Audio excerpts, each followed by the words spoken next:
Howdy, today I'm going to be talking to you about diabetes and why insulin prices should be decreased. I have a keyword outline here that I'm going to be using. I'm going to go ahead and place it right here just for reference. Diabetes is a disease that affects millions of Americans, and to this day, insulin is the number one way and the most effective way to control glucose levels. However, due to the high prices that pharmaceutical companies place on insulin, it makes it very unaffordable and inaccessible for thousands of Americans.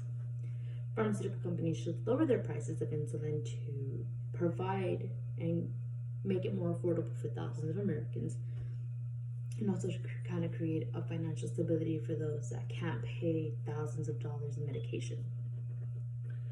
This is only possible if a generic form of insulin were to be produced. And in order for that to happen, the federal government needs to take action to address the patent abuse being done by pharmaceutical companies. Like I mentioned before, diabetes is a disease that affects thousands of Americans, and due to the fact that insulin is the most effective way to control glucose levels, based on Kirambu's research, his research, the diabetes epidemic of the century, he mentions this. Pharmaceutical companies have taken advantage of this and increased prices of insulin to the point where it's no longer affordable. Thousands of people are placed in very difficult situations in which they have to decide whether they can afford putting food on the table or afford getting their medications. Thousands of people risk and endanger their lives by not taking their medications because it's not affordable. Catherine Price mentioned in her article, The Cost of Staying Alive with Diabetes. She mentions that a single hospitalization bill due to low blood sugar levels is approximately $17,000. $17,000 that is completely avoidable if insulin were to be made more accessible and more affordable. Not only that, but get this. In Hayes' article, in her research, in her article, Federal and State Action to Address Insulin Costs, she mentions that around 1/4 of 8.3 million insulin users in the US report rationalizing their insulin. People are risking their lives by not taking their medication because insulin is not affordable. This shouldn't be happening. And this is completely avoidable. What benefits come with lowering insulin prices? Well, I think those are very obvious. The first one and the biggest benefit is helping thousands of Americans get the medical treatment that they deserve and that they need. It's unquestionable. That's the biggest benefit. The second biggest benefit that Tooney mentioned in her article, Comprehensive Reform to Lower Insulin Costs, is lowering the health insurance premiums. By decreasing insulin prices, it makes it more affordable for everybody, but it also lowers the prices for health insurance premiums. That's a big win. You are able to provide people with the medical treatment that they deserve, and health insurance premiums are decreased, meaning less money has to be put into the health insurance plans, makes it more affordable for the company, but also for you. So there's so many benefits to this, and why isn't it happening? Why isn't it being done? According to Tooney's article as well, she mentioned that legislation has the power to provide all Americans with affordable prescription drugs like insulin. Why isn't this happening? There's several different policies that can help make insulin cheaper and help decrease the prices. And these policies have a very, very big impact if implemented.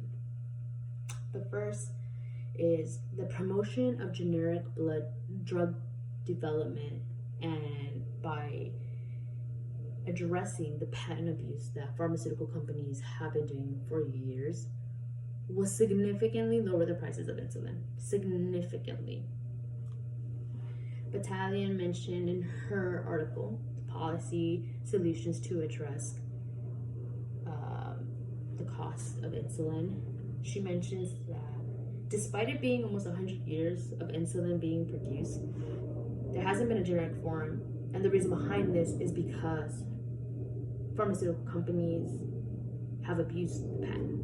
What I mean by this is that pharmaceutical companies have a patent to the insulin that they have created, meaning they have complete access and control of whether to release this information, to create prescription drugs, and it completely protects all the information and all the advancement that they've made, meaning that they can put their own price for this, meaning that no generic drug development can be done without the insulin formulas. So that really affects the development of generic insulin to be formed.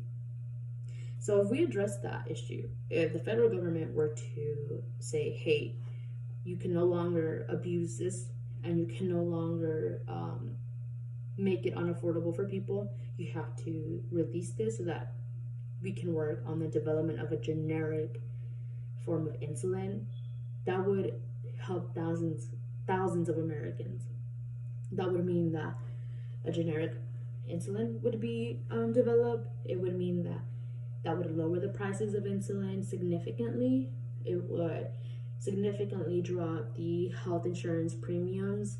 It would significantly, and the most important part, it would significantly help the American people.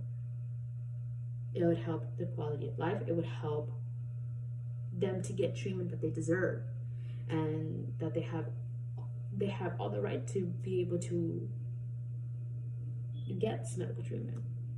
So that is the number one way that insulin can be decreased, by in placing that policy where patent abuse can no longer be done by pharmaceutical companies. Another really awesome policy that can help, mentioned by Toonie as well, in the comprehensive reform to lower prescription drugs. She mentions that they can base insulin prices on health inflation. They can also base it on the Consumer Medical Index, price index. That could also help negotiate the prices of insulin. So that's another policy that could also be very, very helpful. Another really awesome policy that is actually currently in the works and currently in process is Medicaid is actually in Part D. They're actually adding a part where they are capping the out of cost pocket for insulin to $35 per month, basically, and that is saving thousands of dollars. That is amazing. $35 for 30 months supply of insulin is amazing. This is an amazing policy that hopefully will be processed by 2021. So this is super, super important, and I think pharmaceutical companies should lower their prices, and they can by these policies, and they should. And I hope that you think so too. I hope that you take into consideration the lives of many Americans. You take into consideration the fact that these prices are way too high. It's not affordable. By lowering these prices, it helps thousands of Americans, helps lower insurance premiums, and lastly, it helps American people. These policies have the solution for us, and we should take advantage of it. We should use these policies to our advantage. We should be able to afford drug prescriptions. We should be able to afford insulin. Everybody should be able to afford medications that they need. Nobody should be put in a position and to where they endanger their lives just because insulin costs too much. And I hope you think so too after listening to this speech.